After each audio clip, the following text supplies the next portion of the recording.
அணில் குஞ்சுகள்லாம் இப்போ ரத்தத்தின் ரத்தங்களாக மாறுவதற்கு தயாராக இருக்கிறார்கள். ஒரு இடத்துல வந்து தருமபுரியில் வந்து எடப்பாடி பழனிசாமி பேசுகிறப்ப இவங்க வந்து வரவேற்பெல்லாம் தெரிவித்திருக்கிறார்கள்.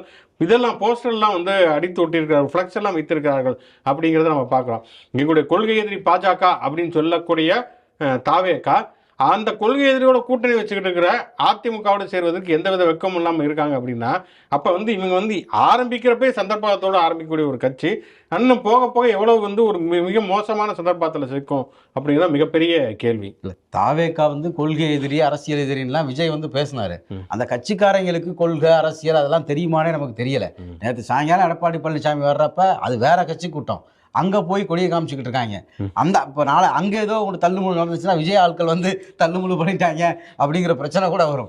அதிமுக காரங்களே சில பேர் திடீர்னு யாராவது எங்கள் கட்சி கூட்டத்தில் வேற ஒருத்தன் வந்து பிரச்சனை பண்ணுற கொடி காட்டுறீங்க டென்ஷன் ஆனாங்கன்னா அது இஷ்யூ. ஒரு கூட்டணியாக போகிறப்ப அது வேற.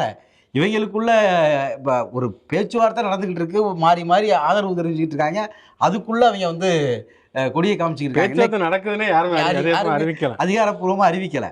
இன்னைக்கு காலையில் ஒருத்தர் பேனர் வச்சு அது சோசியல் மீடியாவில் வைரல் ஆகணும்னா அந்த பேனரை வேற எடுத்துடுறாங்க.